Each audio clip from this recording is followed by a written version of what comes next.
Hello, welcome back to Channel 5 News, the premier news station for Atchison, Kansas. Today we have an interesting discovery. One of our own has been struck down by tuberculosis. Many questions are unanswered at this time.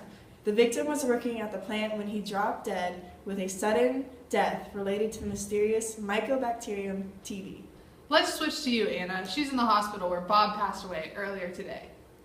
Brittany and Kristen, here I am at Grace Sloan Memorial Hospital, where Bob passed away just a few hours ago. The reported cause of death is tuberculosis, but many of our questions are still unanswered as to where Bob contracted the disease and who all could be affected.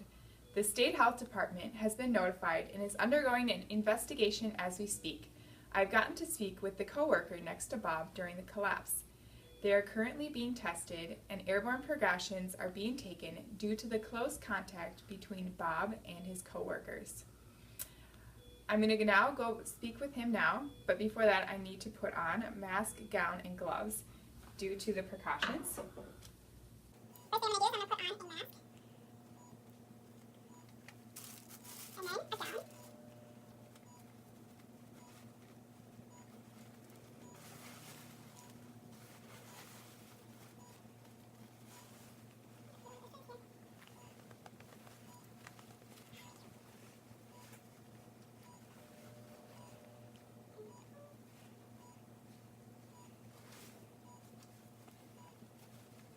Almost done. And finally gloves. Hello, Brittany and Kristen. Here I am at Grace Sloan Memorial Hospital with Bob's coworker and close friend, Emilio. So, Emilio, can you tell us a little bit about your relationship with Bob? Yeah. Bob and I were pretty close. He's been staying at my house for the past couple weeks since he got back from India. He was doing mission work over there, and for the past 4 years, building houses for the homeless. He was a real stand-up guy, and I was happy to help him anytime I could. I see here, Emilio, that they have you hospitalized. If you don't mind, could you tell us what are some of your symptoms? Yeah, for the past week I've been coughing up blood. I've been waking up really sweaty. I've had a small fever, chills, and I've been really tired lately. Okay. Well, we see that they have you receiving meds. Have they told you whether or not you've been diagnosed with TB yet?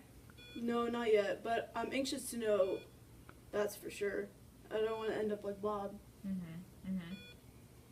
Do you know what kind of test they're using to diagnose you? Dr. Gray took my blood and tested that, and later today I have to get a picture taken of my chest, and every time I spit up gunk, they take it from me. They say they're testing it. Seems kind of gross. So, Emilio, how will this affect your life after the hospital? Well, they say I'll be on antibiotics for 6 to 9 months, and then every year after that I'll have to get a chest x-ray to make sure it's not spreading. Okay. All right, Emilio, thank you so much for letting us talk to you today. This is Anna with Channel 5. Back to you, Kristen and Brittany. Thank you, Anna. This investigation is still developing. Currently, medical personnel are contacting everyone who has been in contact with Bob in the past 3 weeks since he has been back from India. Today with us we have a historian, Linda, to tell us about the history of tuberculosis in the world.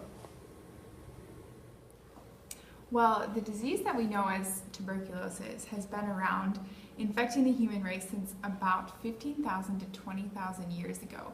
We have even found the bacteria that it causes tuberculosis in ancient Egyptian mummies. Crazy as that sounds.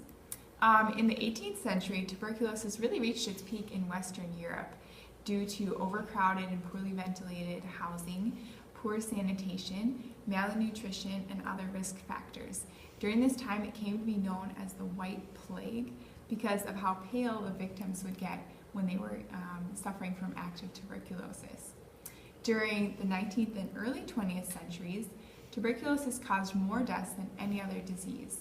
By the late 19th century, 70 to 90% of the urban population was infected with tuberculosis, and it caused about 40% of all working class deaths. For most of the 19th century, tuberculosis was actually thought of as a hereditary disease rather than an infectious one until the discovery of the bacterium that causes tuberculosis in 1882 by Robert Koch.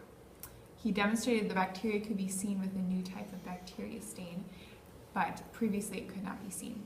Also, in the 19th century, the way that tuberculosis was treated began to change with the introduction of sanatoriums, which started in the mid-1800s in Europe, made its way over to the United States, and really gained prevalence in the early to mid-20th century. Sanatoriums were places where people with tuberculosis were isolated, clean air, good food, rest, and some were actually treated with surgery to remove one lung or collapse a part of a lung or a whole lung.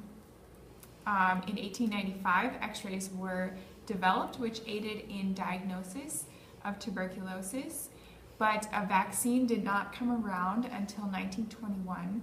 The BCG vaccine was introduced then, and it was not until the mid-20th century that effective drugs to treat tuberculosis were developed and introduced to the public. Thanks so much for educating us on this historic disease.